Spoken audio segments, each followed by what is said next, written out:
আমাদের বাদামি পটলটা কিন্তু একদম রেডি। চলো গরম গরম ভাতের সাথে এখন পরিবেশন করি। বাড়িতে না অনেক পটল ছিল, তাই কি করব ভাবছি, বানাচ্ছি আজকে বাদামি পটল।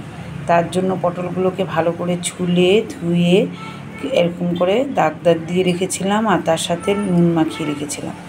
এখন না এগুলো ভালো করে ভেজে নিব, আর তার সাথে একটা পেস্ট বানাবো এই টমেটো আর কাঁচা লঙ্কা আর কিছু বাদাম ভাজা দিই। যেহেতু এটা বাদামি পটল তাই বাদাম তো চাই। চলো এবার পটলগুলো ভেজে নিই। তেলটা গরম হয়ে গেছে, দিয়ে দিচ্ছি কিছুটা গোটা জিরে। এখন এই তেলে পটলগুলো ভেজে নিই।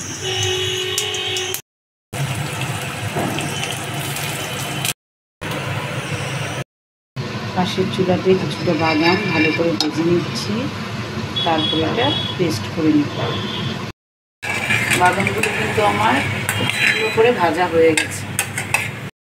পেস্ট করলাম বাদাম, কাঁচা লঙ্কা, শুকনো লঙ্কা আর গোটা জিরে। পেস্টটা এখন দিয়ে দিলাম। কষানোর পর তারপরে দিব টমেটো বাটা।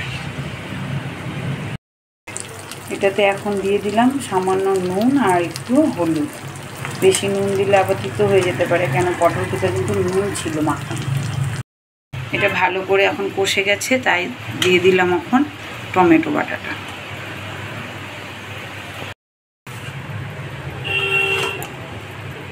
মিক্সি ধোয়া জলটা একটু দিয়ে দিলাম, বাস একটু পরে কিন্তু এটা হয়ে যাবে।